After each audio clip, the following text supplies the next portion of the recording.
Thank you for taking the time to watch this educational video regarding a sexually violent predator that has moved into our community. We won't take much of your time, but we want to make sure you have all of the information so you can make important decisions for you and your family.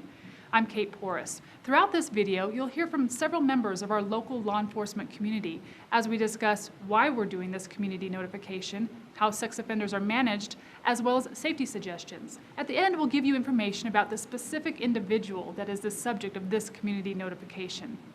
In the mid-90s, the federal government established several laws which provide the foundation for Colorado laws regarding sex offenders and why you're watching this video.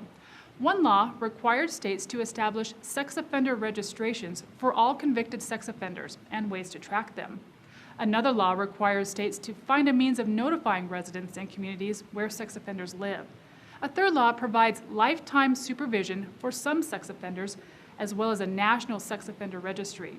In general, these three laws mean sex offenders have a lesser right to privacy, and the community and law enforcement have a right to know who they are and where they live, so they can keep people safe. In Colorado, there's a difference between a registered sex offender and a sexually violent predator, or SVP. SVP is a classification given to identify the highest risk sex offenders. Every state has ways of identifying highest risk offenders and of separating them from other sex offenders who may not be given that classification. For example, other states use risk level 1, 2, or 3. The classification does not necessarily describe the sexual offense. Colorado identifies SVPs in two ways, depending on if the crime happened in our state or in another state.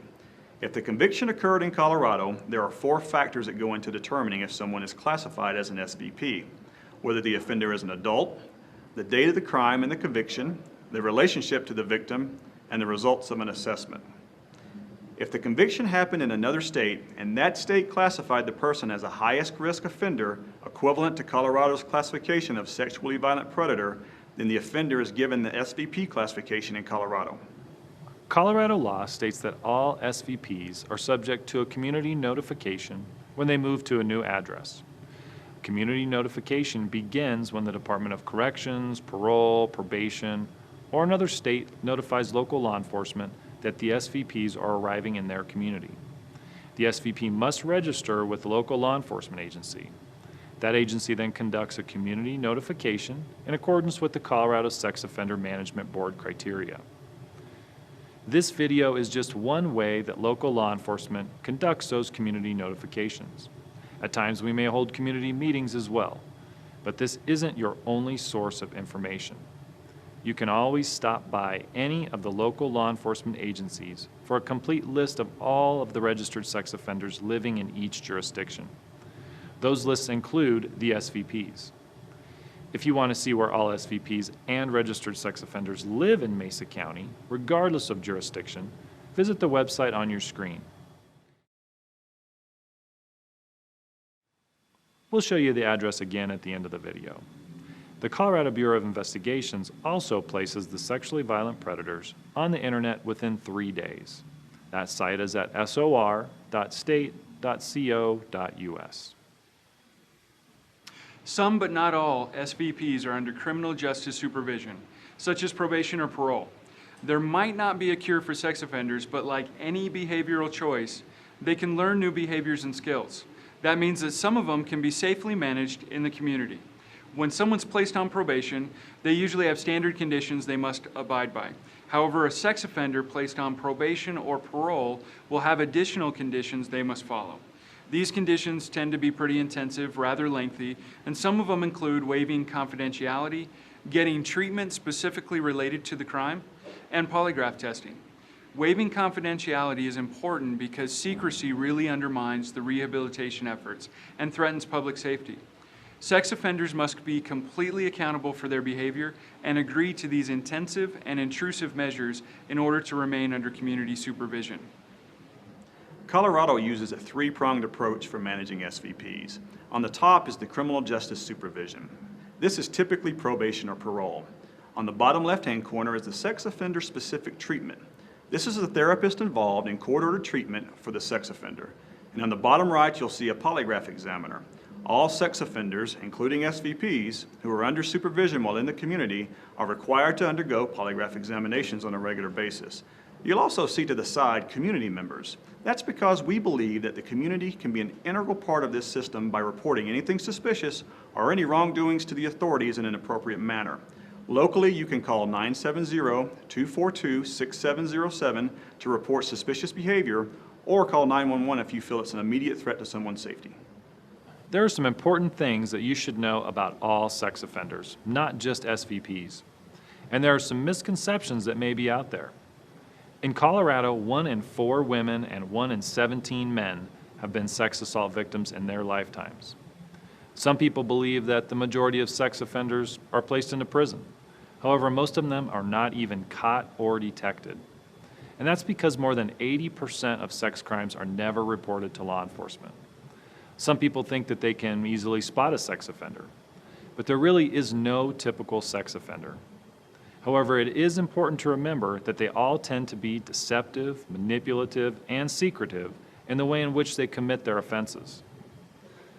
Some people also think that sex offenders have long histories of criminal behavior, when in fact many sex offenders have no criminal history at all.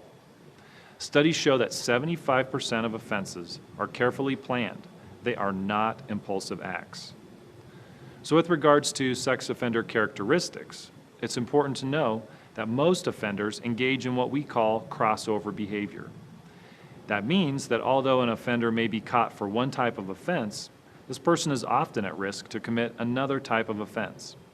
Someone may be convicted of victimizing a person of a certain age, for example, but that does not mean that they will not harm someone of another age or gender. It's true that most sex offenders are male. Female offenders account for less than 10% of offenders. The crime a person was convicted of is only one indicator of risk. Also, sexual deviancy typically begins in mid to late adolescence.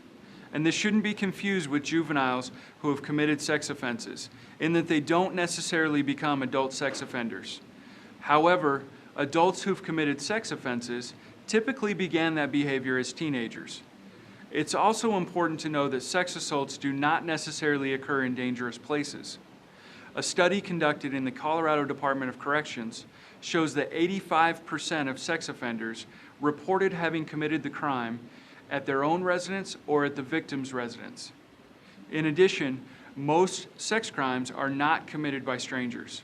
78 to 90% of sex offenses are committed by someone the victim knows. When it comes to sex assault victims, there are also many myths. One is that the victims ask for it. The fact is, sex offenders use power and control to dominate and humiliate victims of both genders. Another myth is that victims who suffer no obvious physical injuries are not seriously traumatized by their experience. That's not true at all.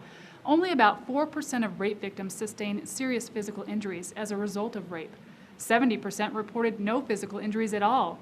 But all victims suffer from the effects of being raped. Victims of sex assault may exhibit many different responses to the trauma, including crying, anger, being quiet or withdrawn. Sex assault by someone known to the victim creates an even more difficult recovery process. Victims often develop post-traumatic stress disorder and long-term effects, including anxiety, eating disorders, flashbacks, divorce, loss of sexual interest, loss of concentration, and sleeping disorders. Victims of sex assault are 3 times more likely than the general population to suffer from depression and are 13 times more likely to attempt suicide. They also have greatly increased rates of substance use or abuse and a higher rate of unwanted pregnancy. And they have an increased risk of involvement with the judicial system. One of the ways to combat that is to control the response and minimize it, which is done when the victims are supported and believed by their families and the members of the community. The community also has a vested interest in helping the offenders be successfully managed within the community. All SVPs and some other sex offenders must register with local law enforcement agencies where they live on a quarterly basis for the rest of their lives. Those convicted of sex crimes against children must also register their email addresses and internet identifiers with the local law enforcement agencies. It's important to remember, though, that sex offenders have the same need for housing and employment as other citizens, and harassing, threats, and intimidation of those offenders is counterproductive to the community management goals. In fact, it may cause offenders to go underground and not even register with law enforcement, making it very difficult to track and manage them. harassment and threats to these people is criminal. They will be investigated, and those doing the harassing will be subject to prosecution. There is no way to protect yourself in all situations, and the following tips and advice cannot completely eliminate the risk of sexual assault. However, they may provide you with information to prepare you and your family for potential situations. Many people are concerned about what to tell their children about the sexually violent predator that has moved into their area. Avoid any scary details. Be honest and use language that is age appropriate. Teach your children not to harass or visit the offender's home or yard, and teach them to tell safe adults if anyone acts inappropriately toward them, such as if they're too friendly or threatening, or if they're just acting creepy. You should pay close attention to your child's thoughts and feelings. Role play with your child. Act out scenarios of various dangerous situations and teach them how to respond. This gives them the ability to recognize such situations and not be surprised by what's happening to them. Teach them to avoid high-risk situations and be observant of their surroundings. Teach them to be thoughtful and to use good judgment when choosing their friends and partners. Teach them appropriate social behaviors. Teach them their correct names for body parts, and teach them that adults are not always right. You can also teach your children the importance of honesty and the danger of keeping secrets. In just a few moments, you're going to receive information regarding the sexually violent predator that has moved into our community. Remember to view the website to see where all sex offenders live in Mesa County. If you have any questions, contact any of the local law enforcement agencies in Mesa County. And thank you for taking the time to educate yourself about this important topic. Here is some specific information about the subject of this community notification, 40-year-old Bryce Arnold. His birth date is August 9th, 1979. He is a white male, 5 feet 9 inches tall, weighing 175 pounds, with brown hair and green eyes. He has multiple tattoos, including tattoos on his back, neck, chest, sides, and legs. He has no distinguishing scars. He is living at Community Corrections, located at 650 South Avenue in Grand Junction. His offense related to this mandatory community notification is attempted sex assault overcome victim's will out of Mesa County in 2016. His other convictions are aggravated burglary out of Tennessee in 2001 and third-degree assault out of Mesa County in 2012. Bryce Arnold is supervised by Parole Officer Amanda Post. Parole Officer Post can be reached at 970-255-9126, extension 4166. There are currently 286 registered sex offenders residing within the city limits of Grand Junction. You can find additional information regarding registered sex offenders in our community by visiting our website at www.gjcity.org/police. The Grand Junction Police Department is available to provide useful information regarding sexual assault and personal safety, and to make referrals to other local resources to help those who have been impacted by sexual assault or this notification process. If you have information regarding current criminal activity of this or any other offender, or if you observe this offender engaging in any high-risk or inappropriate behavior, please call 911 or contact his supervising officer, Amanda Post. Again, Ms. Post's phone number is 255-9126, extension 4166. The information provided herein is current and accurate as of this date, but is subject to change. For additional information, please contact the Registered Sex Offender Program at 970-549-5234, Tuesday through Friday, 8 a.m. to 6 p.m.